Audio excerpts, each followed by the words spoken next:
آنے کے لیے پوری طرح آمادہ ہو چکے ہیں، اور انشاءاللہ پرسوں کے دن جب خاص 12 تاریخ آنے والی ہے، اس کے انتظامات میں سارے سنی صحیح العقیدہ عاشقان رسول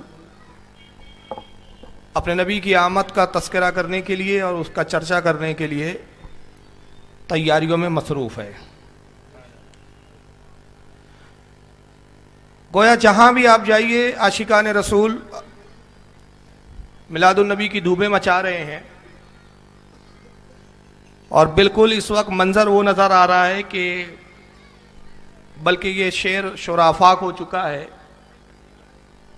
اور پوری میلاد کی ترجمانی کرنے پر یہ شعر کافی ہے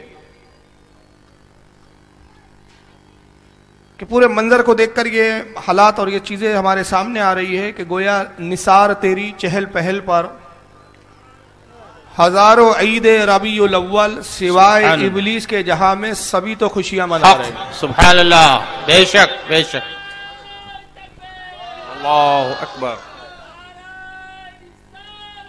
یا رسول اللہ، سبحان اللہ۔ تو دو ہی لوگ بڑے پریشان ہیں، ایک ابلیس اور اس کی ذریت، ورنہ پوری دنیا میں اس وقت سب جگہ مسرت اور خوشی کا ماحول ہے۔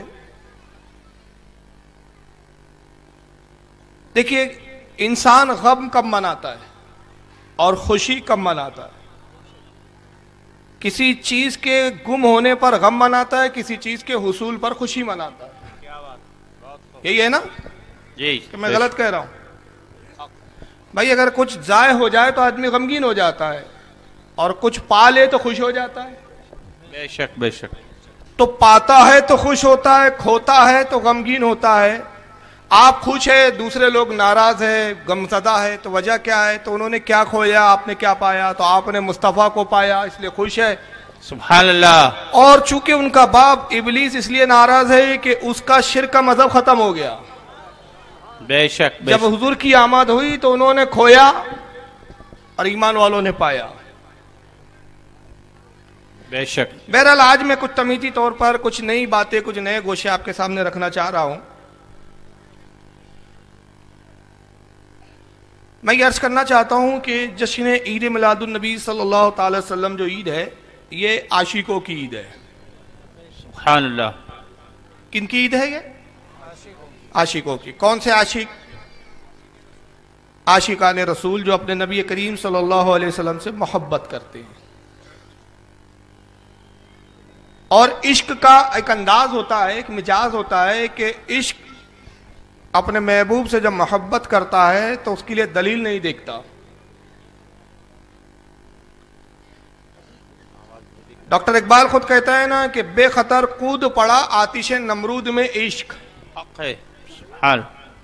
تو محبوب جو ہے وہ عشق کی حدوں کو جب پار کرتا ہے تو وہ دلائل نہیں دیکھتا، وہ نہیں دیکھتا کہ یہ کرنا چاہیے کہ نہیں کرنا چاہیے، اس کے جواز کی صورتیں ہیں نہیں ہیں۔ عاشق اپنا کام کر گزرتا ہے۔ اب مسئلہ یہ ہے کہ ایک ایسا طبقہ بھی ہمارے یہاں موجود ہے کہ جو عشق کے اظہار پر دلیلیں مانگتا ہے، حالانکہ اظہار عشق کے لیے کسی دلیل کی ضرورت ہی نہیں ہے۔ ہمارا تو عالم یہ ہے اعلیٰ حضرت فاضل بریلوی کی زبان میں کہ اے عشق تیرے صدقے سبحان اللہ، جلنے سے چھٹے سستے، حق ہے، جو آگ بجھا دیں گی وہ آگ لگائیے۔ سبحان اللہ۔ نعرہ تکبیر، نعرہ رسالت۔ یہ کون سے عشق کی آگ ہے جو دوسری آگ کو بجھا رہی ہے؟ تو یہ عشق مصطفیٰ کی آگ ہے جو جہنم کی آگ کو بجھا دیں گی۔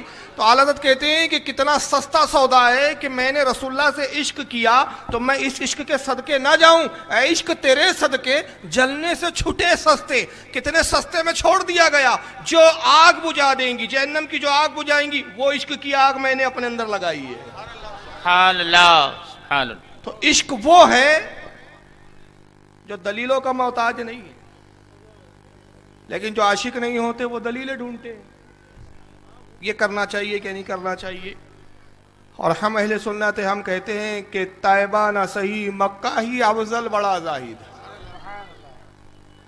طیبہ نہ صحیح مکہ ہی بڑا افضل زاہد. ہم عشق کے بندے ہیں کیوں بات بڑھائی ہے.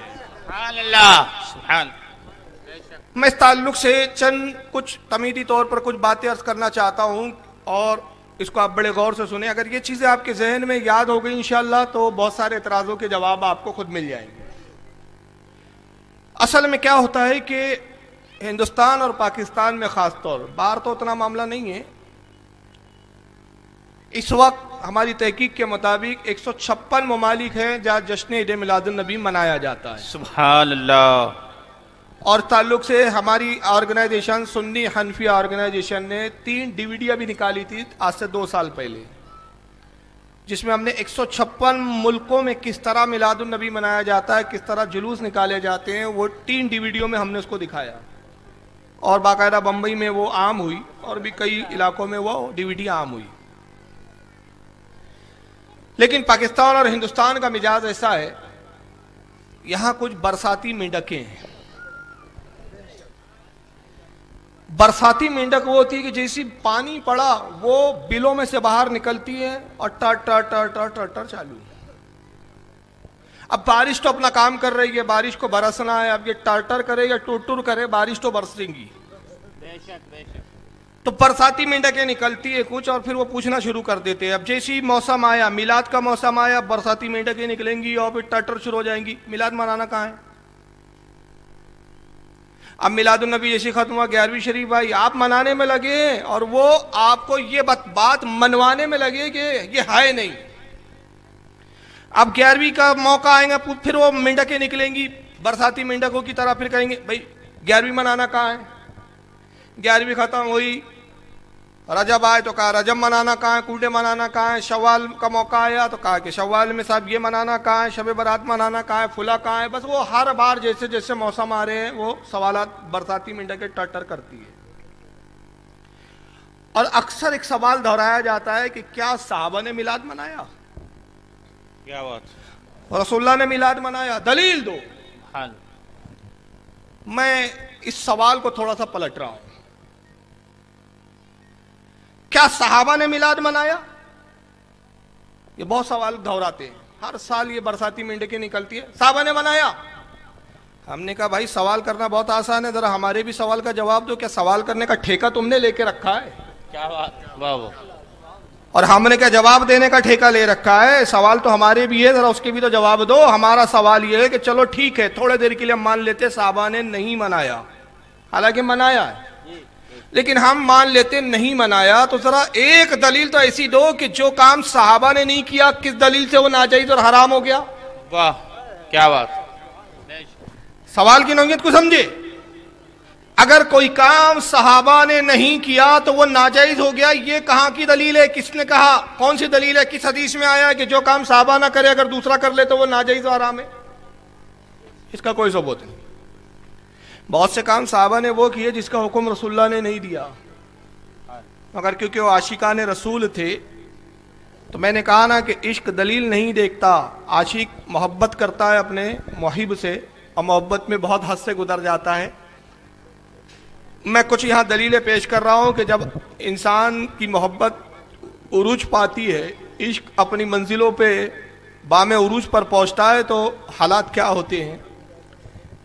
امام بخاری رحمۃ اللہ تعالیٰ علیہ جو محدثوں میں سب سے بڑے محدث مانے جاتے ہیں، امر المومنین فی الحدیث کہا جاتا ہے جن کو، اور اس پر سب کا اتفاق ہے کہ ان کی صحیح بخاری قرآن کے بعد سب سے افضل ترین حدیث کی کتاب مانی جاتی ہے. سبحان اللہ. آئیے آپ دیکھیے صحیح بخاری کتاب الوضو حدیث نمبر 187. بخاری شریف کتاب الوضو حدیث نمبر 187. اور پھر یہی حدیث جو میں پیش کرنے جا رہا ہوں کہ مسلم شریف میں بھی آئی، امام مسلم نے کتاب الصلاۃ کے اندر لایا. باب کا نام سترۃ المصلی، حدیث نمبر 1006. یہی حدیث امام ابن حبان نے بھی لائی اپنی الصحیح کے اندر، ان کی الصحیح کتاب الصلاۃ حدیث نمبر 2394. اور حدیث پاک یہ ہے کہ نبی کریم صلی اللہ تعالی وسلم اپنے حجر اقدس سے تشریف لاتے ہیں اور آنے کے بعد بلال کو آواز دیتے ہیں، بلال نماز کا وقت ہو گیا، وضو کے لیے پانی لاؤ۔ سبحان اللہ۔ جناب بلال رضی اللہ تعالیٰ عنہ وضو کے لیے پانی لاتے ہیں، آقا جیسے ہی اپنے ہاتھ کو دھوتے ہیں سرکار کے دست مبارک سے پانی مس ہو کر زمین کی طرف گرنے بھی نہیں پاتا کہ بے شمار صحابہ کے ہاتھ آگے بڑھتے ہیں اور رسول اللہ کے اس غسالے کو، اس مستعمل پانی کو اپنے ہاتھوں پر لیتے ہیں، چہروں پر ملتے ہیں، اپنے بدن پر ملتے ہیں۔ یہ صحابہ کے عشق کا عالم ہے۔ میں پوچھنا چاہتا ہوں، ایک کوئی ایسی حدیث دکھاؤ کہ اللہ کے نبی صلی اللہ علیہ وسلم نے کہا تھا کہ دیکھو جب میں وضو کروں تو میرے پانی کو زمین پہ مت گرنے دینا، اپنے چہروں پر مل لینا۔ کیا سرکار کا حکم ہے؟ سرکار نے منع نہیں کیا۔ منع اس لیے نہیں کیا کہ حضور دیکھ رہے تھے کہ اظہار محبت ہے، آج یہ مجھ سے اظہار محبت کریں گے، ان کا یہی عمل دلیل بنے گا اور سنیوں کو بھی مجھ سے محبت کرنے کا سلیقہ مل جائے۔ سبحان اللہ، سبحان اللہ۔ عشق دلیل کا محتاج نہیں ہے، یہ اب تک دلیلوں میں الجھا ہے۔ کیوں؟ کیونکہ عشق رسول دل میں ہے ہی نہیں۔ کیا یہ اپنی بیوی سے محبت کرتا ہے تو بیگم سے پوچھتا ہے بیگم ٹھہرو پہلے کتاب دیکھ لوں، آج رات 2 بجے آپ کے پاس آنا جائز ہے یا نہیں؟ پہلے میں دلیل دیکھوں گا تب آؤں گا، آپ نے 2 بجے مجھے آواز تو دے دی بیگم، لیکن 2 بجے آ سکتے ہیں یا نہیں یہ بھی دیکھنا پڑے گا۔ پہلے پہنچ جاتا ہے۔ ایک میں نے مثال دی مزاحیہ، لیکن آئیے دلیل کی روشنی میں ایک اور حوالہ سنتے چلیں۔ صحیح بخاری کتاب الوضو ہی، آئیے میں حدیث پاک آپ کو مانیٹر پہ دکھا بھی دوں۔ یہ صحیح بخاری چھاپا بھی ان لوگوں نے، ہم نے نہیں چھاپا، میں تو انہی کے گھر کی چھپی بھی دکھاتا ہوں۔ صحیح بخاری دارالسلام سعودیہ کا ادارہ ریاض کا، ریاض والوں نے چھاپا ہے، دارالحدیث ٹھیکیدار کہلاتے یہ لوگ۔ بخاری کتاب الوضو، باب کا نام کیا ہے؟ باب کا نام ہے البزاقل والمخاطی والنحوی فی الصوب۔ باب نمبر 70 ہے، یہ آپ کو دکھ رہا ہے۔ حضرت عروہ بیان کرتے ہیں، یہ عروہ وہ ہیں جو پہلے ایمان نہیں لائے بعد میں ایمان لائے صحابی ہوئے۔ یہ کہتے ہیں صلح حدیبیہ کے موقع پر میں رسول اللہ سے صلح کے لیے پہنچا، کافروں کی طرف سے تھے، تو وہ اپنا ایک چشمدید واقعہ بیان کرتے ہیں کہ میں نے اپنی آنکھوں سے دیکھا جب میں حضور سے صلح کے معاملات طے کرنے آیا تو کیا دیکھا، دیکھیے میں نے انڈر لائن کی بھی، اور لکھنے والے کون ہیں اس کو؟ امام بخاری۔ اور باپ کا نام ہی کیا رکھا انہوں نے؟ باپ کا نام رکھا البزاقی والمخاطی والنحوی فی الصوب، یعنی کپڑوں پر تھوک اور ریت، ریت یعنی جو ناک سے نکلتی ہے نا پانی، یہ اپنے کپڑوں پر لینا، اس کا بیان۔ حضرت عروہ کہتے ہیں قال عروہ وما تنخم النبی صلی اللہ علیہ وسلم نخامتا الا وقعت فی کف رجل منہم فدالقا بہا وجہہ وجلدہ۔ کہتے ہیں کہ میں نے اپنی آنکھوں سے دیکھا کہ نبی کریم صلی اللہ علیہ وسلم جیسی تھوکتے ہیں، اپنا لواب دہن نکالتے، اپنے ناک کو سیکھتے ہیں، ناک سے جیسی پانی پھینکتے ہیں، میں نے دیکھا کہ صحابہ اپنے ہاتھوں پر لیتے ہیں، اپنے بدنوں پہ ملتے ہیں، اپنے چہروں پہ مل لیتے ہیں۔ سبحان اللہ، سبحان اللہ۔ یہ امام بخاری لکھ کے بتا رہے ہیں کہ میں کتنا کٹر ٹنٹ ناٹن بریلوی ہوں۔ کیا بات۔ مجھے بتائیے کیا کوئی مائیکل لال ایک ایسی حدیث پیش کر سکتا ہے کہ اللہ کے نبی نے کہا ہو کہ دیکھو جیسی میں تھوکوں میرا تھوک زمین پہ مت گرنے دینا؟ بھائی تھوک تو چلو چل جائیں گا، لیکن یہ ناک سے جو نکلتا ہے یہ تو ابا بھی اگر پھینک دینا تو بیٹا ناراض ہو جائے۔ آپ ناک اس طرح چھن کے ناک کو دبائیں اور وہ غلاظت کو پھینک دے اور کسی کے کپڑے پہ گر جائے، وہ جھگڑا لڑ لے کہ میرے کپڑے پہ کیسے گری، اس کو دیکھ کر لوگوں کو کراہت ہوتی ہے، لیکن صحابہ اکرام کا عالم کیا ہے؟ حضرت عروہ کہتے ہیں ایسا کوئی موقع نہیں دیکھا میں نے جب بھی رسول اللہ صلی اللہ علیہ وسلم نے لعاب دہن اپنے منہ سے، دہن مبارک سے نکالا یا آپ کے ناک سے آپ نے کوئی چیز کو خارج کیا، صحابہ نے زمین پر نہیں گرنے دیا، اپنے ہاتھوں پر لیا، اپنے چہروں پر بدلا ملا اور اپنے بدنوں پہ ملنے شروع کر دیا۔ سبحان اللہ، سبحان اللہ۔ کیا کسی بد عقیدہ وہابی نے کبھی یہ غور کیا کہ بھئی رسول اللہ نے تو حکم نہیں دیا تھا، صحابہ ایسا کیوں کر رہے تھے؟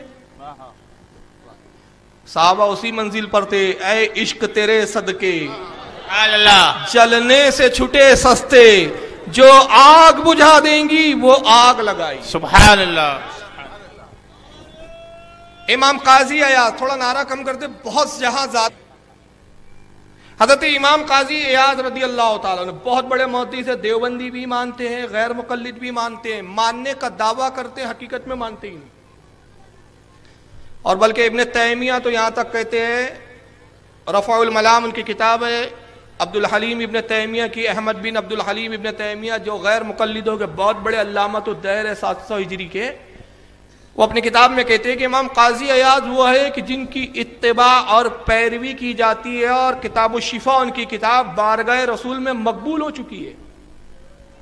اسی کتاب الشفا کے اندر جلد نمبر 2 صفحہ نمبر اس کا 56 حضرت ابو محذورہ رضی اللہ تعالیٰ عنہ صحابی ہے، ان کے بارے میں نقل فرماتے ہیں کہ ان کے سامنے کے بال بڑے لمبے تھے، اس کو گونتے اور یہاں رکھتے اور اس کے اوپر امامہ باندھتے، جیسے پنجابی لوگ کرتے، آپ نے دیکھا ہوگا پنجابی لوگ بال نہیں کاٹتے، اور جب وہ امامہ کھولتے، نہاتے، غسل کرتے یا وضو کرتے، امامہ ہٹاتے، مسح کرتے، ان کے بال کھل جاتے تو وہ اتنے لمبے تھے کہ زمین تک آتے تھے. کہاں تک آتے تھے؟ اور ایک طرف اللہ کے رسول کی حدیث ہے، لعنت اس مرد پر جو عورت کی مشابہت کرے، اور اللہ کی لعنت اس عورت پر جو مرد کی مشابہت کرے. مجھے بتائیے یہ لمبے بال رکھنا یہ مردوں کا فیشن ہے کہ عورتوں کا ہے؟ حضور کی یہ لعنت آئی ہے. لیکن حضرت ابو محذورہ رضی اللہ تعالیٰ عنہ کے بال اتنے لمبے زمین پر آتے تھے، صحابہ نے ان سے پوچھا کہ اے ابو محذورہ کیا بات ہے، یہ آپ کے بال اتنے لمبے کہ اس کو کاٹتے نہیں، کیوں نہیں؟ کہا ان بالوں کو میں کیسے کاٹ سکتا ہوں، جب میں چھوٹا تھا نبی کی بارگاہ میں حاضر ہوا، اللہ کے نبی کو میں نے سلام کیا، حضور نے محبت میں اپنا دست مبارک ان بالوں پر رکھ دیا، تو جس پر نبی نے اپنا دست مبارک رکھ دیا مجھے حیا آتی ہے کہ ان بالوں کو کاٹ کے میں گٹر اور نالوں کے حوالے کر دوں. سبحان اللہ سبحان اللہ سبحان اللہ سبحان اللہ. کیا کسی وہابی نے اس حدیث پر اعتراض کیا اور صحابی پہ اعتراض کیا کہ تم بہت بڑے بدعتی ہو؟ کیا رسول نے کہا تھا کہ جس بالوں پر جس جگہ میں ہاتھ رکھ دوں اس کو اب کاٹنا مت؟ وہاں تو آپ نے دلیل نہیں پوچھی. میلاد النبی کے لیے مینڈک دلیلیں پوچھنا شروع کر دیتی ہے. میلاد منایا کہ صحابہ نے؟ چلیے آئیے اور ایک دیکھیے، امام ابن حجر اسقلانی بہت بڑے محدث ہے. کون سا فرقہ ہے جو ان کو نہیں مانتا؟ اسماء و رجال، جرح و تعدیل کے بہت بڑے امام. تہذیب التہذیب ان کی مشہور کتاب، تقریب التہذیب ان کی کتاب، میزان الاعتدال ان کی کتاب، فتح الباری، شرح البخاری، بخاری کی شرح انہوں نے لکھی، زخیم جلدوں میں کئی کتابیں انہوں نے لکھی، حدیث کی بڑی خدمت کی. ان کی ایک مشہور کتاب ہے جو صحابہ کے حالات پر لکھی، کتاب کا نام ہے الاصابہ فی تمییز الصحابہ، اس کا صفحہ نمبر 72 اور رجال نمبر اس کا 275. حضرت ثابت بنانی رضی اللہ تعالیٰ عنہ تابعی ہے.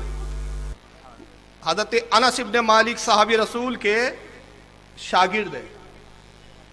وہ نقل کرتے ہیں کہ حضرت انس ابن مالک کا جب انتقال کا وقت قریب آیا تو انہوں نے مجھے بلایا اور کہا ثابت میری ایک وصیت ہے، اس کو لکھ لو، یاد کر لو، ذہن نشین کر لو. کہا سرکار وصیت بیان فرمائے. کہا انس وصیت یہ ہے کہ میرے پاس نبی کریم صلی اللہ علیہ وسلم کا ایک منہ مبارک ہے. سبحان اللہ. منہ مبارک سرکار کے داڑھی شریف کا بال مبارک حضور نے مجھے عطا کیا تھا، آج تک بطور تبرک میں نے اپنے پاس رکھا ہے. وصیت یہ کہ جب میرا انتقال ہو جائے، مجھے قبر میں رکھا جائے تو میری زبان کے نیچے اس منہ مبارک کو رکھ دینا. سبحان اللہ. مجھے امید ہے کہ اللہ تعالیٰ اس منہ مبارک کی برکتوں سے مجھے بخش دیں گا. کہو نا حضرت انس بھی بدعتی تھے، ورنہ ایک حدیث دکھا دو کہ رسول اللہ نے کہا دیکھو میرا منہ مبارک قبر میں لے جانا. ہے کوئی حدیث؟ نہیں ہے. اور رسول اللہ کا کوئی حکم نہیں ہے. چلیے یہ تو بہت بڑی بات، سرکار کا منہ مبارک، حضور کا منہ مبارک تو حضور کے جسم کا حصہ ہے، سرکار سے تعلق ہے. مگر آئیے میں ایک حدیث دکھا دیتا ہوں، امام بخاری نے لکھا ہے اس کو، کتاب کا نام ہے الادب المفرد، چھاپا بھی وہابیوں نے، یہ بھی دارالسلام سے چھپا ہے. سب حدیث کی کتابیں یہی چھاپ رہے ہیں، پڑھ کچھ بھی نہیں رہے ہیں یہ لوگ، نوٹ کمانے کے لیے چھاپ رہے ہیں. اور ہم سنی خرید رہے ہیں. کیا بات. خرید اس لیے رہے کہ انہی کے گھر کی چھپی ہوئی کتاب سے ان کو آئینہ دکھائیں کہ دیکھو تم نے خود چھاپا ہے, حدیث کی کتاب ہے, تم خود مانتے ہو ان اماموں کو, تم اماموں کے ماننے کا دعویٰ کرتے ہو, نام اپنا اہل حدیث اور دیوبندی رکھتے ہو, لیکن تم کتاب کی باتوں کو نہیں مانتے. الادب المفرد امام بخاری رحمۃ اللہ علیہ کی ایک کتاب حدیث کی, امام بخاری نے ایک باب قائم کیا. باب کا نام کیا ہے؟ باب تقبیل الید, یعنی ہاتھوں کو چومنے کا بیان. سبحان. یہ بولتے پیروں کے ہاتھ کیوں چومتے ہو, علماء کے ہاتھ کیوں چومتے ہو؟ ارے وہابیو تم نے حدیث نہیں پڑھا تو یہ بولو کہ ہمیں معلوم نہیں ہے, اعتراض مت کرو. ہاتھ چومنے کا بیان. اور حدیث نمبر 974, یہی حضرت ثابت بنانی رضی اللہ تعالیٰ عنہ جو حضرت انس کے شاگرد ہے, جن کو حضرت انس نے وصیت کی کہ حضور کا منہ مبارک ہے, انتقال ہو میری زبان کے نیچے رکھ دینا, وہی روایت کرتے امام بخاری پوری سند بیان کر کے کہتے قال ثابت لانس, حضرت ثابت رضی اللہ تعالیٰ عنہ نے حضرت انس سے عرض کیا, اپنے استاد حضرت انس صحابی نے تابعی نے صحابی سے عرض کیا, پوچھا اما سست النبی صلی اللہ علیہ وسلم بیدی کا, اے انس کیا آپ نے اپنے ہاتھوں سے رسول اللہ کو چھوا ہے؟ کیا سرکار سے آپ کا کبھی اپنا ہاتھ مس ہوا ہے؟ آپ کا کوئی ہاتھ حضور سے مس ہوا ہے, حضور کے جسم اطہر کو لگا ہے؟ قال نعم, حضرت انس نے کہا ہاں رسول اللہ کے جسم اطہر کو میرا ہاتھ لگا ہے. جیسی انہوں نے کہا تو امام بخاری آگے کیا لکھتے ہیں, کہتے ہیں فقبلها, حضرت ثابت بنانی نے اس ہاتھ کو لیا اور چوم لیا. کہا جو ہاتھ نبی کے جسم اقدس کو لگا ہے اس لائق ہے کہ اس کو چوم لیا جائے. سبحان اللہ, سبحان اللہ. بھائی حضرت انس کے ہاتھ کو کیوں چوم رہے ہیں؟ وہ اس لیے نہیں چوم رہے کہ حضرت انس میرے استاد ہے, استاد کی حیثیت سے نہیں چوما. ذرا غور کریں جملہ, اس لیے چوما. پوچھا کہ کیا آپ کا یہ ہاتھ کبھی رسول اللہ کے جسم اطہر سے مس ہوا؟ انہوں نے کہا ہاں رسول اللہ سے میرا ہاتھ یہ مس ہوا, تو چوم لیا. گویا بتایا کہ ہم وہ ہیں جو نسبتوں کا خیال رکھتے ہیں, نسبتوں کی تعظیم کرتے ہیں, تو ہم نے بھی تو طریقہ وہیں سے لیا. میلاد النبی صلی اللہ علیہ وسلم کو نسبت ہے مصطفیٰ سے, اس لیے ہم مناتے ہیں چونکہ ہم نسبتوں والے ہیں. سبحان اللہ, سبحان اللہ. آئیے ایک اور حدیث دیکھ لیجیے. اس کو امام ابن سعد رضی اللہ تعالیٰ عنہ, یہ بہت بڑے محدث ہے جن کا پورا نام حضرت محمد بن سعد ہے, اور متوفہ 230 ہجری, یعنی 230 ہجری میں ان کا انتقال ہوا. کئی جلدوں میں ایک کتاب لکھی جس کا نام ہے الطبقات الکبیر, طبقات الکبریٰ بھی کہتے ہیں بہت سارے لوگ, طبقات الکبیر بھی نام ہے. یہ نقل کرتے ہیں حضرت ابراہیم بن عبد الرحمن بن عبد القاری, ان سے یہ حدیث نقل کرتے ہیں. حدیث ذرا سنیے کیا ہے, بڑی پیاری حدیث ہے, اور اس کی سند بھی صحیح ہے کہ اس کو ابن حبان نے بھی اپنی الثقات کے اندر, ابن حبان جن کی وفات 354 ہجری ہے. یہ بریلوی تھے کیا بھائی؟ ابھی چل رہا ہے کون سا 1400, اور یہ کب انتقال ہو رہا ہے ان کا 354, 350 ہجری کے اندر, ہزاروں سال پہلے, کئی سو سال پہلے, 1000 سال سے بھی اوپر ہو گیا تھوڑا. حضرت امام قاضی عیاض نے بھی اس حدیث کو لکھا جو میں بھی سناؤں گا آپ کو. 544 ہجری ان کی وفات ہے. اعلیٰ حضرت کا کوئی زمانہ نہیں ہے, دور دور تک نام و نشان نہیں ہے. انہوں نے تہمت بریلیوں پہ لگائی کہ بریلی بڑی بدعتی ہوتے ہیں. آؤ میں تمہیں بتاتا ہوں, تم جس کو بدعت کہتے ہو وہ بدعت ہے ہی نہیں. سب سے بڑے بدعتی تو تم ہو کہ جو کام بدعت بھی نہیں اس کو بدعت بولتے ہو. اس سے بڑی بدعت تمہاری کوئی نہیں ہے. امام قاضی عیاض نے اپنی کتاب الشفا جلد 2 صفحہ نمبر 57 پر یہ حدیث لکھا. اس کے راوی حضرت ابراہیم بن عبد الرحمن بن عبد القاری رضی اللہ تعالیٰ عنہ کہتے انہو نظر الی ابن عمر ودعا یدہ علی مقعد النبی صلی اللہ علیہ وسلم من المنبر ثم ودعا علی وجہی. کہتے حضرت عبداللہ ابن عمر صحابی رسول ہے, فاروق اعظم کے صاحبزادے, ان کو میں نے دیکھا, ان کی عادت کریمہ تھی کہ میں نے ان کو دیکھا کہ جب بھی وہ کہیں نکلتے تو رسول اللہ صلی اللہ علیہ وسلم کے اس جگہ پر آتے, منبر پر, اور ممبر پر جہاں رسول اللہ تشریف فرما ہوتے اس پہ اپنا ہاتھ پھیرتے اور پھر اس کو بوسہ دیتے اور اپنے جسم پر ملتے. سبحان اللہ سبحان اللہ. کیا اللہ کے نبی نے کہا تھا جس ممبر پہ میں بیٹھ جاؤں اس کو چوما چاٹی کرنا؟ یہ کہتے قبر کو کیوں چومتے ہو, اس کو کیوں چومتے ہو؟ ارے یہ تو حدیث ہے, تم نے پڑھی نہیں, یہ بولو یار. وہ کہتے ہیں میں نے دیکھا انہو نظرا, میں نے خود دیکھا. تابعی ہے یہ کہ حضرت عبداللہ ابن عمر جب بھی کہیں جانا ہوتا سفر پہ نکلتے یا اکثر وہ حضور کے روضے پر حاضر ہوتے اور اپنے ہاتھ کو رسول اللہ کے ممبر پر جہاں سرکار تشریف فرما ہوتے, جہاں رسول اللہ کا جسم اتھر لگا ہوا ہوتا اس پر ہاتھ پھیرتے, پھر چومتے, اپنے بدن پر ملتے. تو کیا کسی نے عبداللہ ابن عمر سے پوچھا کہ رسول اللہ نے حکم دیا تھا کہ دیکھو میرا ممبر جس پہ میں بیٹھتا ہوں اس کو چوما چاٹی کرنا؟ دلیل نہیں پوچھی کسی نے. کیوں؟ عشق وہ ہوتا ہے جو بلا دلیل اپنے کاموں کو انجام دے دیتا ہے. اور آئیے چلیے آگے بڑھتے چلیے, دیکھیے بدعتیں کیسے بڑھتے جا رہی ہے. حضرت امام مالک طب تابعی ہے.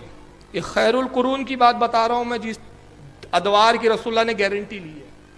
سب امام مالک کے بارے میں حضرت امام قاضی عیاض الشفا جلد نمبر 2 صفحہ نمبر 57, اور اسی بات کو جو میں ابھی بیان کرنے جا رہا ہوں شاہ عبدالعزیز محدث دہلوی نے اپنی کتاب بستان المحدثین صفحہ 22 پر نقل کیا کہ امام مالک مدینے میں تشریف فرما ہوتے مگر مدینے میں پیدل ننگے پیر بغیر نالین پہنے ہوئے ننگے پیر چلا کرتے تھے, جوتی نہیں پہنتے تھے, سواری پہ سوار نہیں ہوتے. امام شافعی رحمۃ اللہ علیہ فرماتے امام مالک سے کہا گیا کہ آپ مدینے میں سواری پہ سوار کیوں نہیں ہوتے؟ فرمایا مجھے شرم آتی ہے اس سرزمین کو گھوڑوں کے ٹاپوں سے رندوں جس پر نبی کریم صلی اللہ علیہ وسلم کا قدم نازمین مسوا ہے. سبحان اللہ سبحان. اعلیٰ حضرت نے اس کو کیا کہا؟ کھائی قرآن کھا کے راہ گزر کی قسم اس کفے پا کی حرمت پہ لاکھوں سلام. سبحان اللہ سبحان. تو امام مالک کو بدعتی کیوں نہیں کہتے؟ کیا امام مالک کے پاس کوئی حدیث تھی کہ اللہ کے نبی نے کہا کہ میرے مدینے میں ننگے پیر چلنا, چپلوں کو اور جوتیوں سے میرے مدینے کی زمین کو مت روندنا, سواری پہ مت سوار ہونا؟ حضور تو خود سواری فرماتے تھے, صحابہ تو خود سواری پہ چلتے تھے, مگر یہ امام مالک کا عشق تھا جو بغیر دلیل کے اپنے کاموں کو انجام دے رہا تھا. سبحان اللہ. عشق دلیل کا محتاج نہیں ہوتا. اور یہ تو مدینے کی سرزمین کا احترام تھا. پھر یہی امام قاضی عیاض الشفا جلد 2 صفحہ 45 پر اور شاہ عبدالعزیز محدث دہلوی اپنی کتاب بستان المحدثین صفحہ 19 پر امام مالک کے بارے میں ایک اور چیز بیان کرتے ہیں. کہتے ہیں کہ امام مالک نے اپنی کنیز کو سکھا رکھا تھا. کیا سکھایا تھا؟ ارے جو بیٹھنے والے جگہ جہاں ملیں گے بیٹھ جائیں گے, آپ توجہ ادھر دیجئے, ڈسٹرب مت کیجئے, آپ توجہ دیجئے.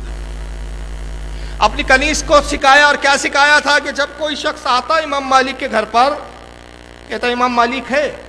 کنیز کہتی جی تشریف فرمائے. کہیے کیسے آنا ہوا؟ میں امام مالک سے کچھ پوچھنے آیا ہوں. مسئلہ پوچھنے آئے ہیں کہ حدیث رسول سننے آئے ہیں؟ کنیز سوال کرتی پہلے بتائیے کہ آپ مسئلہ پوچھنے آئے ہیں شریعت کا, فقہ کا, یہ حدیث رسول سننے آئے؟ وہ کہتا میں مسئلہ سننے آیا ہوں. تشریف رکھیے. بٹھا دی. امام مالک کے پاس جاتی ہے, میرے آقا کوئی شخص آیا ہے, سائل ہے, مسئلہ پوچھنا چاہتا ہے فقہ کا. امام مالک آتے کہتے کیا مسئلہ ہے؟ وہ مسئلہ پوچھتا, آپ بیان کر دیتے. مگر جیسی کہنے والا کہتا میں اللہ کے رسول کی حدیث سننے آیا ہوں, مسئلہ پوچھنے نہیں آیا ہوں, اور رسول اللہ کی حدیث سننے آیا ہوں. کنیز کہتی تشریف رکھیے. امام مالک کے پاس جاتی, عرض کرتی آقا ایک شخص آیا ہے حدیث رسول سننا چاہتا ہے. آپ فرماتے اس کو بٹھایا, کہا ہاں. آپ غسل کرتے, عمدہ لباس پہنتے, سر پر امامہ سجاتے, آپ عبا پہنتے, اور اس درمیان میں کنیز عود کو لبھان کو سلگاتی, کمرے میں معطر کر دیتی, کمرے میں عود اور لبھان جلا کر پھیلا دیا جاتا, منبر پر وقار کے ساتھ آتے, کہتے اب کہو کون سی حدیث سننا چاہتا ہے؟ سبحان اللہ. سبحان اللہ. میں چیلنج سے پوچھتا ہوں کوئی بددین وہابی مجھے کوئی ایک ایسی حدیث دکھا دے کہ اللہ کے نبی نے کہا دیکھو جب میری حدیث بیان کرنا تو غسل کرنا، کپڑے بدلنا، امامہ پہننا، اور امامہ پہننے کے بعد پھر جو ہے بڑے وقار کے ساتھ ممبر پر آنا، عود بھی لانا، لبھان بھی سلگانا، اور اس کے بعد میری حدیث بیان کرنا. تمہارا تو یہ حال ہے کہ تم سڑکوں پہ سناتے ہو فضائل اعمال، تم تو گٹر اور نالوں پہ بھی سناتے ہو. تو امام قاضی ایاز کو بھی کہہ دو نا بدعتی، سارا الزام بریلیوں پہ کیوں تھوپ رکھا ہے؟ بولو امام مالک کو بھی بدعتی. اور یہ چھوڑیے، ان کے شاگرد بیان کرتے ایک مرتبہ امام مالک درس حدیث دے رہے تھے، ہم نے دیکھا چہرے کا رنگ بدل رہا ہے، بڑی تکلیف محسوس ہو رہی ہے، چہرہ سرخ ہو رہا ہے، ایک رنگ جاتا ہے ایک رنگ آتا ہے. ہم محسوس کر رہے ہیں کہ کسی تکلیف میں، یہاں تک کہ آپ حدیث بیان کرتے رہے. جب حدیث ختم ہوئی اپنا جھبا جیسی اتارا، دیکھا، شاگرد کہتے ہم نے دیکھا امام مالک کی پشت سے، پیٹھ سے خون جاری تھا. اللہ. ہم حیران ہو گئے، امام یہ تکلیف کیسی؟ کہا دیکھتے نہیں، ذرا دیکھو میرا جھبا. دیکھا تو ایک بچھو تھا جو آپ کو ڈنک مار رہا تھا. قسم خدا کی، کہا فرمایا قسم خدا کی اس نے 16 مرتبہ مجھے ڈنک مارا. تو شاگردوں نے کہا حضور جب یہ ڈنگ مار رہا تھا تو آپ نے اپنی پرواہ کیوں نہیں کی؟ کہا مجھے حیا آئی کہ میں رسول اللہ کی حدیث کو درمیان میں چھوڑ دوں. قسم خدا کی میرے عشق نے گوارا نہ کیا. میں نے طے کر لیا کہ اس حدیث کو بیان کرتے ہوئے اگر امام مالک کا انتقال ہو جائے تو یہ گوارا ہے، لیکن حدیث رسول منقطع ہو جائے یہ مجھے گوارا. سبحان اللہ. سبحان اللہ. جان بچانا فرض ہے کہ نہیں ہے؟ مگر فرض کو بھی ترک کر دیا. کیا رسول اللہ نے کہا تھا کہ جب حدیث پڑھو اور اس طرح تکلیف ہو تو دیکھو میری حدیث کو بیچ میں چھوڑنا مت؟ بالکل نہیں، کوئی حدیث میں نہیں ہے، کسی صحابی کا عمل نہیں ہے، لیکن یہ امام مالک کا عمل ہے. چلیے آئیے، محدثوں میں سب سے بڑا محدث کون ہے بھائی؟ اب یہ بہت بڑی بدعت بتا رہا ہوں میں نے ابھی بھی عرض کیا تھا نا کہ محدثوں میں سب سے بڑا محدث کس کو مانا جاتا ہے؟ امام بخاری کو. دیوبندی ہے تو بھی مانتا ہے، اہل حدیث ہے تو بھی مانتا ہے، ہم اہل سنت بھی مانتے ہیں. آئیے ذرا امام ابن حجر عسقلانی کیا لکھتے ہیں. ان کی کتاب ہے حدی الساری، فتح الباری، جو صحیح بخاری کی شرح لکھی اس کا مقدمہ ہے، جلد نمبر 1 صفحہ نمبر 490. اس پہ امام بخاری کا قول نقل کرتے ہیں کہ امام بخاری خود فرماتے ہیں کہ جب میں نے صحیح بخاری لکھنے کا ارادہ کیا، صحیح بخاری میں نے جب لکھنے کی شروعات کی تو مجھے 16 سال اس کو مکمل کرنے کے لیے لگے. کتنے سال؟ 16 سال. اور میں نے 2 لاکھ حدیثوں کو پہلے جمع کیا، پھر چھاٹا، پھر چند ہزار حدیثیں بچ گئی، پھر اس کو میں نے چھاٹا تو پھر کل حدیثیں 7563. سبحان. صحیح بخاری میں کتنی ہے؟ تکرار سے کرو تو اور کم ہو جاتی ہے، لیکن غیر تکرار کے ساتھ میں بتا رہا ہوں، کل حدیثیں 7563. امام ابن حجر عسقلانی فرماتے ہیں کہ امام بخاری نقل کرتے ہیں، خود امام بخاری ارشاد فرماتے ہیں کہ جب میں نے ان حدیثوں کا انتخاب کر لیا کہ اپنی صحیح بخاری میں ان حدیثوں کو لکھوں تو کسی کمرے میں نہیں لکھا، اپنے مکان میں نہیں لکھا، مسجد میں نہیں لکھا. میں بیت اللہ آتا اور حدیث لکھنے کا جب میں ارادہ کرتا تو پہلے غسل کرتا، کپڑے تبدیل کرتا، خوشبو لگاتا، بیت اللہ میں آتا، 2 رکعت نماز نفل شکرانے کی پڑھتا، پھر صرف ایک حدیث لکھتا اور اڑ جاتا.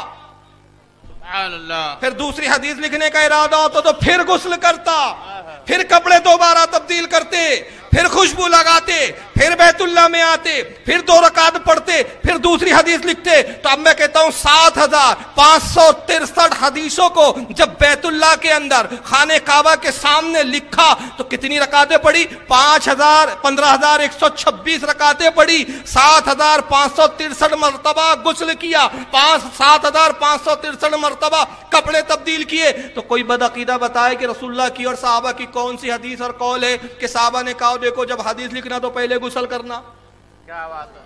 2 رکعت پڑھنا، اور اس کے بعد پھر لکھنا ایک ہی لکھنا، دوسری حدیث مت لکھنا. کیا رسول اللہ نے کہا تھا؟ تو یہ بدعتیں تو بڑے بڑے محدثوں نے کی، مگر تم نے کبھی اس کو بدعت نہیں کہا. چلو ایک شخصیت کو تو دیوبندی بھی مانتے، بس یہ آخری بات پہ میں ختم کر رہا ہوں، جن کا نام ہے شاہ عبدالحق محدث دہلوی. اور اس وقت ٹیبل پر کتاب میرے پاس موجود ہے، اس کو چھاپا دیوبندیوں نے. کس نے چھاپا؟ دیوبندیوں کے محمد فاضل صاحب انہوں نے فارسی زبان میں ہے یہ کتاب، اس کو اردو میں ترجمہ کیا. یہ کتھا کلر کی یہ کتاب آپ دیکھ بھی رہے ہیں، یہ میرے یہاں اس وقت دیوبند سے چھپی ہے، دیوبندیوں نے چھاپا. شاہ عبدالحق محدث دہلوی رحمۃ اللہ علیہ کون ہیں؟ بہت بڑے محدث ہے ہندوستان میں علم حدیث، انہوں نے رائج کیا سارے فرقوں کا، ہندوستان کے جتنے، چاہے دیوبندی ہو، چاہے اہل حدیث ہو یا اہل سنت و جماعت بریلوی ہو، سب کا سلسلہ حدیث شاہ عبدالحق پر جا کر ختم ہوتا ہے. آج سے تقریباً 550 سال پہلے کی شخصیت ہے. انہوں نے کتاب لکھی، کتاب کا نام ہے اخبار الاخیار. کیا نام ہے؟ دیوبندیوں نے چھاپا، صفحہ 528. اس میں ایک بہت بڑے بزرگ کا ذکر کرتے ہیں. بزرگ کا نام کیا؟ ذرا سن لیجیے. حضرت شیخ نظام الدین ابو الموید. یہ نظام الدین اولیاء نہیں ہے، یہ دوسرے بزرگ ہیں، ان کا بھی نام شیخ نظام الدین. ان کی والدہ تھی، ان کی والدہ کا نام تھا حضرت سارا. کیا نام تھا؟ حضرت سارا. بڑی نیک، متقی، پرہیزگار، وقت کی رابعہ بصریہ تھی، بڑی نیک تھی. تو ان کے زمانے میں بارش نہیں ہو رہی تھی ان کے علاقے میں، خشک سالی پڑ گئی، قحط پڑ گیا، لوگ پریشان ہیں، دعائیں کر رہے ہیں، دعائیں قبول نہیں ہو رہی. حضرت شیخ نظام الدین الموید کے پاس لوگ آئے، کہا حضور بارش نہیں ہو رہی ہے، آپ دعا فرمائیں. انہوں نے دعا نہیں کی، جبکہ رسول اللہ کی سنت کیا ہے؟ بارش نہ ہو تو اللہ کے نبی میدان میں نکلتے تھے، نماز پڑھتے تھے، پھٹے پرانے لباس میں سب کو نکلنے کا حکم دیتے، دعا فرماتے. انہوں نے دعا نہیں کی. دیکھیے یہ بدعت ہے نا، لاؤ کسی حدیث میں ایسا ہوا ہو. مگر دیکھیے یہ آپ بھی مان رہے ہیں، آپ بھی کتاب چھاپ رہے ہیں، اس ذات کو آپ بھی مانتے ہیں، آپ بھی ان پر یقین رکھتے ہیں، ان کو محدث مانتے ہیں. اگر یہ لکھنے والے بدعتی، کرنے والے بدعتی، تو آپ بھی پھر کوئی پکے سنی نہیں ہیں، آپ بھی بہت بڑے بدعتی ہوئے. کیونکہ ایک بدعتی کی کتاب چھاپنا بھی بدعت ہے. شیخ نظام الدین نے کیا کیا؟ اپنی والدہ کی خدمت میں آئے، سلام کیا، کہا امی جان آپ کا کرتا عطا کیجئے. ماں نے کرتا دیا، پورا کرتا نہیں لیا، کرتے میں سے ایک دھاگے کا تار نکالا، صرف ایک دھاگے کا تار. اس دھاگے کے تار کو لے کر باہر میدان میں آئے، لوگوں کو جمع کیا اور دھاگے کے تار کو ہاتھ میں لے کر آسمان کی طرف بلند کر کے عرض کرتے، خالق کائنات، یہ اس نیک بیوی کے کرتے کا ایک دھاگا ہے جس کے لباس کو بھی کسی غیر محرم نے آج تک نہیں دیکھا. اس لباس کے کپڑے کے، اس لباس کے دھاگے کا واسطہ دیتا ہوں کہ تو اپنے بندوں پر پانی عطا فرما دے. یہ کہنا تھا، بادل چھائے اور بارش شروع ہو گئی. سبحان اللہ. نعرہ تکبیر، نعرہ رسالت، میلاد مصطفیٰ کانفرنس. سبحان اللہ. کون سی حدیث میں تھا جی کہ بھئی کسی نیک بیوی کے کپڑے کے، کرتے کے دھاگے کو لے جاؤ اور اس کا وسیلہ بناؤ؟ یہ تو نبی کو وسیلہ بنانے کے لیے تیار نہیں. کہتے ہیں نبی کا وسیلہ لینا بھی جائز نہیں، اور وہ اپنی والدہ کے کرتے کے لباس کے ایک دھاگے کو وسیلہ بنا رہے ہیں. اور وقت کا محدث اس کو لکھ رہا ہے، مگر دیوبندی چھاپ رہے ہیں، اہل حدیث پڑھ رہے ہیں، یہ بھی چھاپ رہے ہیں، لیکن کوئی نہیں بولتا یہ بدعت ہے. مگر سارے دلیلوں کی بات سنیوں سے پوچھی جاتی ہے. میلاد النبی مناتے ہو؟ صحابہ نے کیا، حضور نے حکم دیا، صحابہ نے منایا، حضور نے منایا، بدعت ہے؟ ثبوت دو. ہم نے کہا ارے ہم نے تو بارہا تمہیں ثبوت دیے کہ رسول نے بھی میلاد منایا. یہ الگ بات ہے کہ مروجہ جو آج جس طریقے سے منا رہے وہ نہیں. نفس میلاد کا تو حکم موجود ہے نا، شکلیں بدلی ہے. ورنہ تم بتاؤ تبلیغی جماعت کا کون سی حدیث میں ذکر ہے جی؟ تم نے بھی تو بہت ساری بدعتیں ایجاد کی ہے. میں ابھی جیسے جیسے وقت آئے گا میں بتاؤں گا کہ کیا کیا بدعتیں انہوں نے ایجاد کی ہے. لیکن آئیے یہ ہم سے سوال کرتے ہیں. سب سے پہلے میں ایک آپ کو ویڈیو پیش کر رہا ہوں ڈاکٹر ذاکر نائک صاحب کی. سنیے کیا کہتے ہیں. بھائی چالو کیجیے اس کو. جتنے ہیں آپ دیکھیں گے کہ ہمارے مسلم معاشروں میں جتنے ہیں، خصوصاً انڈیا، پاکستان اور ممالک میں، کہ ایک عید میلاد النبی منایا جاتا ہے، وہ birthday of the prophet. اور اگر آپ دیکھیں گے یہ 12 ربیع اول ہے. اور جہاں تک کہ ہمیں حدیث کی روشنی میں ہمیں یہ ثابت نہیں ہوتا ہے کہ محمد صلی اللہ علیہ وسلم نے کبھی اپنا سالگرہ بنائے، یا صحابہ نے یا تائین یا تبعین نے کبھی، یا تائین یا تبعین نے کبھی ان کا سالگرہ بنائے. تو جب محمد صلی اللہ علیہ وسلم نے کبھی کہا نہیں کہ میرا سالگرہ بناؤ، یا کبھی صحابہ نے نہیں بنائے، اور اگر آج ہم ان کا سالگرہ بناتے تو یہ بدعت ہو جاتا ہے. تو سالگرہ بنانے کی کوئی ضرورت نہیں ہے. ایسا کوئی اسلام ایک مذہب کے اندر نہیں ہے، قرآن میں بھی نہیں، شریعہ میں نہیں. یہ ایک ویسٹرن کلچر ہے یہ ایک ویسٹرن کلچر ہے کہ ہمیں سالگرہ بنانا چاہیے. 3-4 باتیں کی ہے نائک نے. حدیث میں ہمیں نہیں ملتا کہ سالگرہ منانا چاہیے, رسول اللہ کا پروفٹ برتھ ڈے منانا چاہیے, اور اللہ کے نبی صلی اللہ علیہ وسلم کی کوئی سیرت میں سنت میں ہم کو یہ بات نظر نہیں آتی. اور اس کے بعد پھر انہوں نے دوسری جملہ کیا کہا کہ نہ صحابہ نے منایا, وہ تابعی کو تابعی نہیں بول پایا, تعین و تب تعین.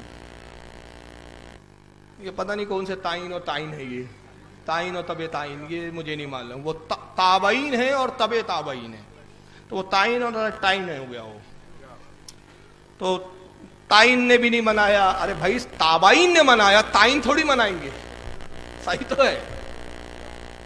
یہ ویسٹرن کلچر ہے. کیا منانا ویسٹرن کلچر ہے؟ میلاد النبی. اس کو بھی رہنے دیجئے, یاد رکھیے, بس جملہ یاد رکھیے کہ یہ ویسٹرن کلچر ہے. آئیے دوسرے صاحب کو بھی سن لیجئے. ان کا نام ہے مولوی توصیف الرحمان صاحب. سمجھ نہیں ہے میلاد, اگر میلاد النبی سے مراد ہے تو وہ دن منانا عیسائیوں کی مشابہت ہے. اگر میلاد النبی سے مراد ہے تو وہ دن منانا عیسائیوں کی مشابہت ہے. اللہ کی قرآن اور حدیث سے ہمیں اس کا علم نہیں ملتا. میلاد النبی منانا اگر کی بات ہو رہی ہے تو میلاد النبی یہ عیسائیوں کی مشابہت ہے. مشابہت یعنی ان کی کاپی ہے, ان کی نقل ہے.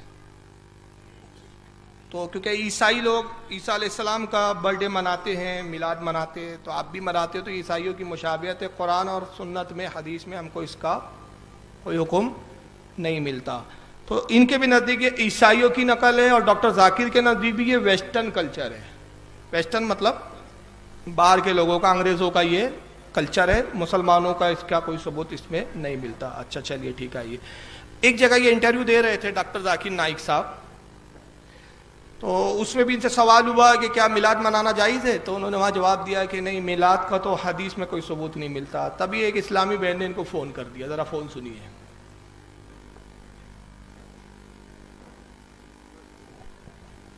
آواز کیوں بند کر دی بھائی؟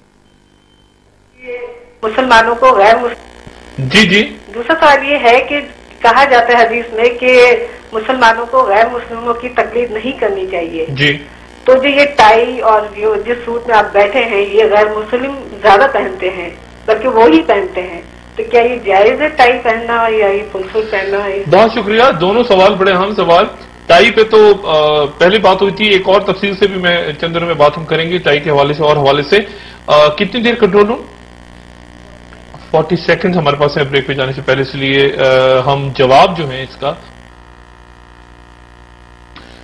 ویلکم بیک خواتین حضرات. ڈاکٹر ذاکر نائک کے ساتھ ایک طویل نشست جاری ہے گفتگو کی, اور ڈاکٹر صاحب پہلی جو بات بریک پہ جانے سے پہلے آپ اس کو کچھ فردر کرنا چاہیں گے یا آگے بڑھیں؟ اور دوسرا سوال جو تھا, دوسرا سوال آگے بڑھتے ہیں. میرے خیال سے بہت سے سوال. ایک سوال خواتین نے پوچھا ہے. کچھ پلے پڑا آپ کے؟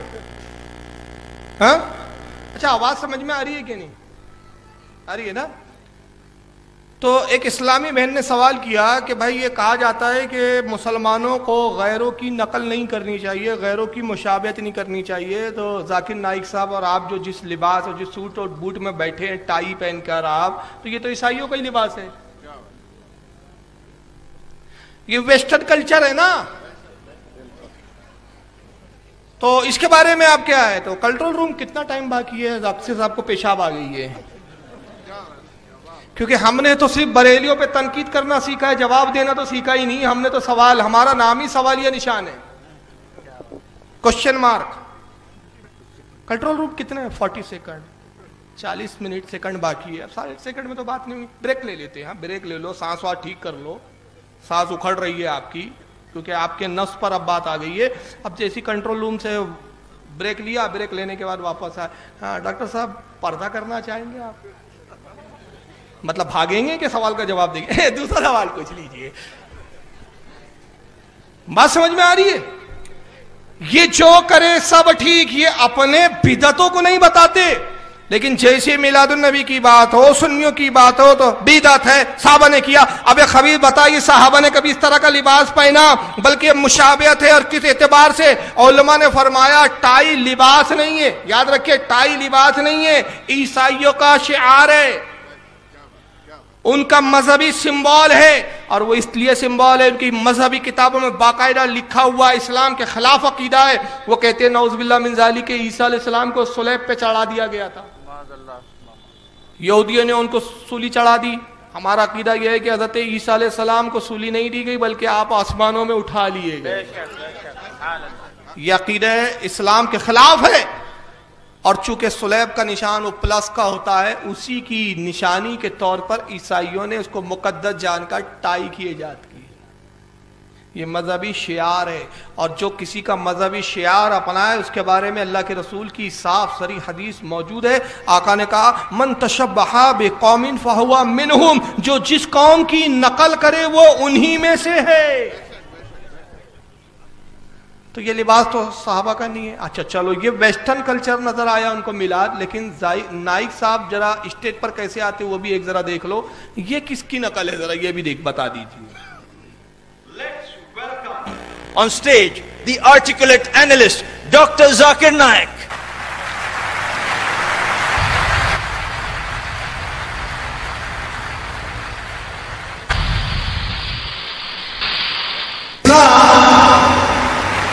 That is peace acquired by submitting your will to Almighty God is the only solution for the whole of life. And worship the Creator. Alhamdulillah. Wassalatu wassalam.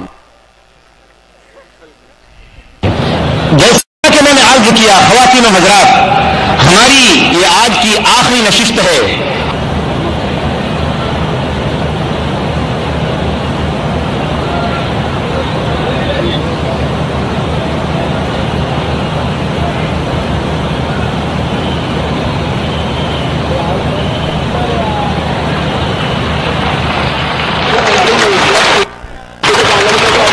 یہ کون سا کلچر ہے بھائی؟ انڈے میں سے چوزا پیدا ہوا۔ کل تک تو یہ فلموں میں ہی بتاتا تھا، یہ گندی فلموں میں دکھایا جاتا تھا۔ لوگوں نے مجھ سے بیان کیا کہ بھئی ایسا کہا جاتا ہے کہ فلموں میں، وہ پرانی جو فلمیں ہوتی ہے اس میں دکھایا جاتا تھا کہ وہ ناچنے والی انڈے میں سے نکل رہی ہے، ٹوکری میں سے نکل رہی ہے۔ تو کیوں بھی کیا نچنیا کی اولاد ہے کہ وہ انڈے میں سے پیدا ہو رہا ہے؟ کیا رسول اللہ نے کیا کہ کبھی تبلیغ کے لیے تقریر کے لیے آئے تو انڈوں میں سے نکل رہے ہو اور وہ اس میں سے چھینکوں میں سے نکل رہے ہو؟ یہ کیا ہے؟ اور بیک گراؤنڈ میں اگر کوئی یہ میوزک ڈال دے کہ نائک نہیں کھلنائک ہوں میں، تو پھر کیسا رہے گا؟ تو تم جو کرو سب ٹھیک ہے، مگر ساری باتیں میلاد ہم منا رہے، پرابلم ان کو ہے، تکلیف ان کو ہے۔ ارے اللہ کے بندے، ہم نے کب کہا تم کو کہ تم میلاد مناؤ؟ بے منوسو تمہارے لیے میلاد نہیں ہے، تمہارے لیے توبہ فرض ہے۔ میلاد سنیوں کے لیے ہے، بدعقیدہ وہابی دیوبندیوں کے لیے میلاد ہے بھی نہیں، تم پر توبہ فرض ہے، میلاد منانا نہیں۔ اب آئیے ایک صاحب کو اور دیکھیے، وہ بھی بڑے تپے ہوئے ہیں، اتنے تپے میلاد میں کڑ کڑ کے یہ قبر میں چلے گئے۔ کیا نام ہے ان کا؟ ڈاکٹر اسرار احمد۔ ذرا ان کی نفرت دیکھیے میلاد النبی سے۔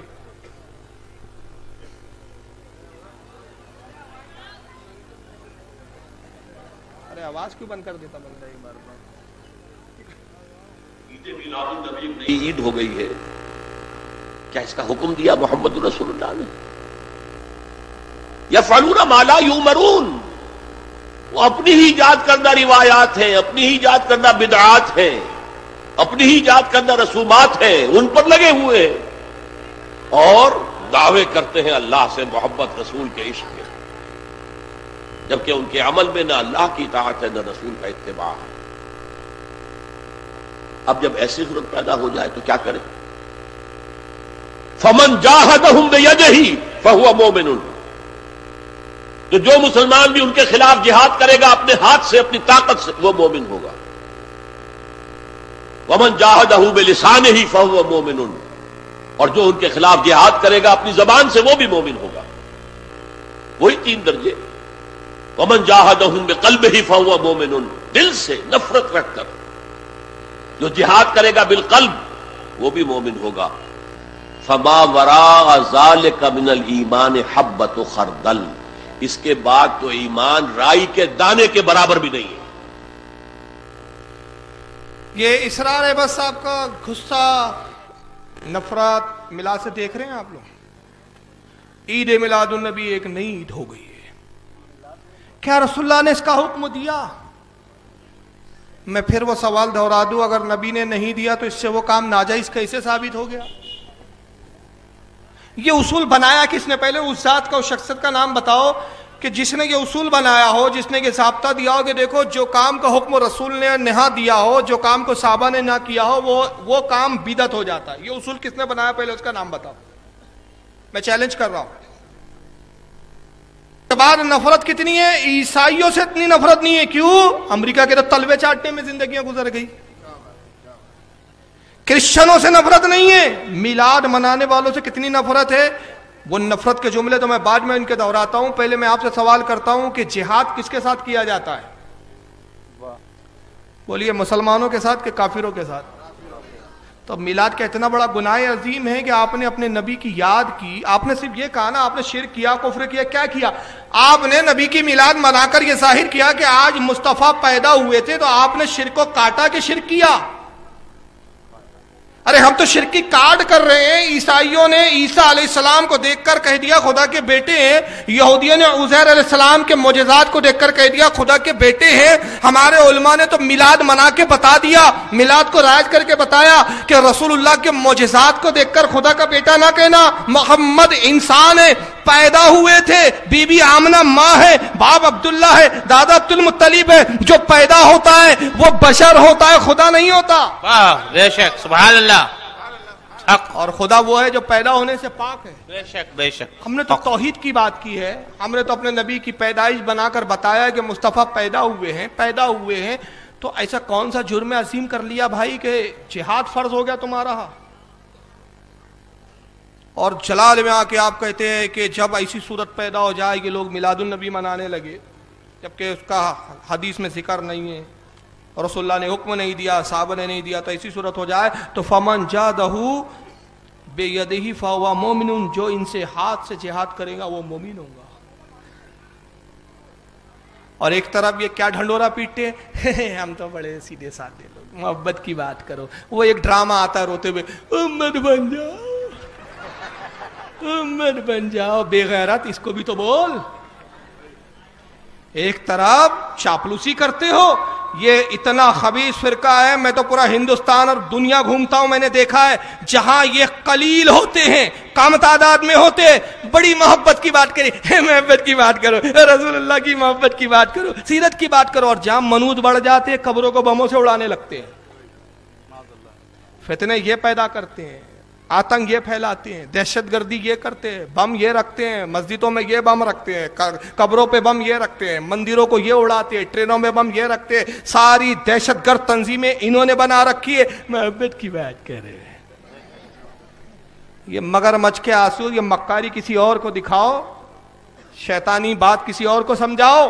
میلاد منانے پر تو تمہارے غصے کا یہ عالم ہے. فمن جاہدہ بیدہ فہو مومن، جو ان سے جہاد کرے اپنے ہاتھ سے وہ مومن ہے. اور اگر ہاتھ سے جہاد نہیں کر سکتے تو کیا کرو؟ فمن جاہدہ بلسانہ فہو مومن، جو زبان سے جہاد کرے وہ مومن ہے. اگر زبان سے نہیں کرتے تو کہا قلب سے، دل میں نفرت رکھ کے، نفرت کے ساتھ بول رہا ہے، دانت پیس کے بتا رہا ہے. ہم نے کہا کہ اچھا اگر تم یہ مانتے ہو کہ رسول اللہ نے نہیں منایا، رسول اللہ نے نہیں کیا، حالانکہ حضور نے بھی اپنا میلاد منایا ہے. اس کے رسول ہمارے علماء دیتے ہیں. میں آج وہ موضوع کو نہیں چھیڑ رہا ہوں، میرے پاس خود اس کے بے شمار دلائل ہے کہ رسول اللہ نے کب کب اپنا میلاد کس کس ڈھنگ سے منایا اور صحابہ نے بھی کس طرح منایا. سبحان اللہ. لیکن تم اگر یہ کہتے ہو تمہارے بقول کے رسول نے حکم نہیں دیا، تو بہت سے کام جو تم بھی کر رہے ہو بدعت ہے. ملا جی کبھی جہاد کا حکم یہاں بھی تو ٹھوک کے بتاؤ. تم نے مسجدوں کو خوبصورت بنایا، کہ رسول اللہ نے مسجدوں کو خوبصورت مزین کرنے کا حکم دیا؟ نہیں، بلکہ سنن ابو داؤد کتاب المساجد کی پہلی حدیث یہی ہے. اللہ کے نبی نے فرمایا اللہ کی لعنت و یہود و نصارہ پر جنہوں نے اپنے عبادت خانوں کو مزین کیا، سجایا اور سنوارا. حضور نے عبادت خانوں کو، مسجدوں کو سادہ رکھنے کا حکم دیا، مگر سب سے زیادہ اے سی تو تمہاری مسجدوں میں ہے، سب سے زیادہ ماربل تو تم نے اپنی مسجدوں میں لگا رکھا ہے.